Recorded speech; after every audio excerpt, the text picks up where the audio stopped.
Chicken cheese rice কিভাবে বানাবেন কত সহজে চটজলদি সেটাই দেখাবো। দেখে নিন মনোযোগ সহকারে রেসিপিটি ভীষণ ঝরঝরে হয়। প্রথমে আমি এখানে 500 গ্রাম চিকেন নিয়ে নিয়েছি। এটাকে ভালো করে জল দিয়ে ধুয়ে নিয়েছি। 1 চামচ দিয়ে দেবো লবণ, 2 কাপ টক দই আর 2 টেবিল চামচ গোলমরিচ গুঁড়ো দিয়ে মাখিয়ে 15 মিনিট ফেলে রাখবো। এবার কিছু মশলা আমি বেটে নেবো। পরিমাণ মতো আদা, একটা গোটা রসুন, 2টো পেঁয়াজ, 6 থেকে 7টা কাঁচা লঙ্কা। 15 মিনিট পর এর মধ্যে দিয়ে দেবো 1 টেবিল চামচ জিরে গুঁড়ো আর ওই বাটা মশলাটা, আদা, রসুন, কাঁচা লঙ্কা আর পেঁয়াজ। এবার ম্যারিনেট করে এটাকে কিন্তু 30 মিনিট রুম টেম্পারেচারে রেখে দিতে হবে, তাহলে মাংসটা বেশ নরম হয়ে যাবে। এরপর কড়াই দিয়ে দেবো 1/2 কাপ সাদা তেল। তেলটা ভালো মতো গরম হয়ে গেলে দিয়ে দেবো একটা গোটা কুচিয়ে রাখা গাজর আর 1/2 কাপ ক্যাপসিকাম। প্রথমে এই সবজিগুলো ভেজে নেব, তারপর একে একে দিয়ে দেবো yellow bell pepper, red bell pepper আর 1 কাপ মটরশুঁটি আর ক্যাপসিকাম কুচি দিয়ে ভালো করে সবজিগুলো ভাজতে থাকবো।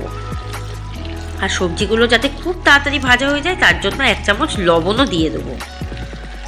দিয়ে ভালো করে সবজিগুলো ভাজবো। এবার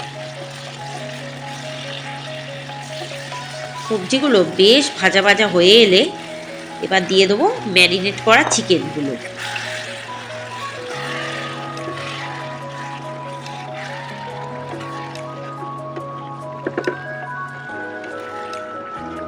ভালো করে সবজিগুলো দিয়ে কষিয়ে নেব।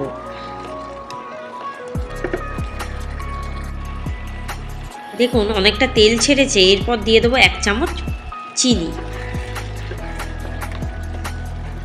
আর একটু ভালো করে কষাতে হবে, তাহলে দেখবেন সবজিগুলো সিদ্ধ হয়ে যাবে, চিকেনটাও বয়েল হয়ে যাবে। এরপর দিয়ে দেবো যে বাটিতে আমি চিকেনটা মাখিয়েছিলাম সেই বাটির 1 বাটি জলটা মশলাটা ধুয়ে দিয়ে দিলাম। এরপর দেখুন 2 কাপ দেরাদুন রাইস আগে থেকে আমি 3 ঘন্টা আগে ভিজিয়ে রেখেছিলাম, সেটাই আমি দিয়ে দিলাম। তাহলে দেখবেন লম্বা ঝরঝরে হবে। তাই জন্য একটু ফুটে উঠলে 1 চামচ লবণ দিয়ে দেবো।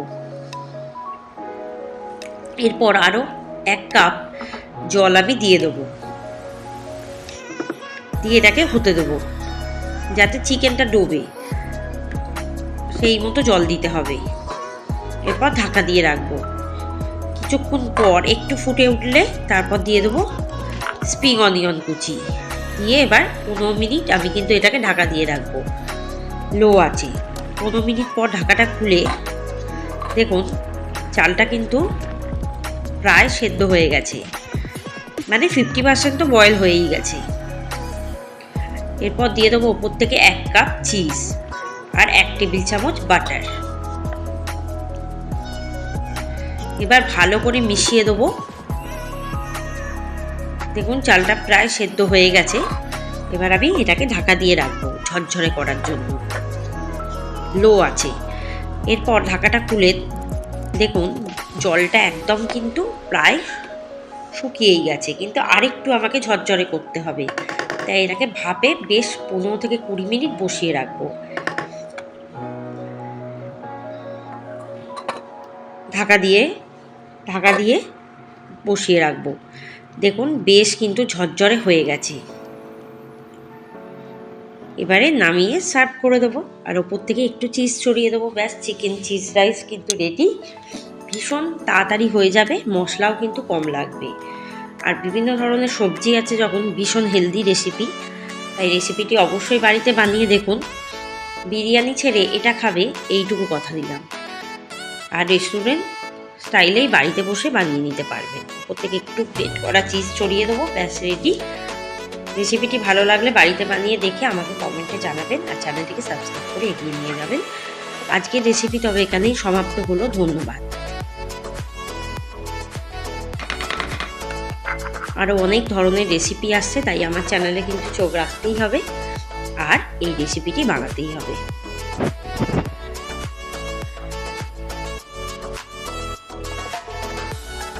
ধন্যবাদ।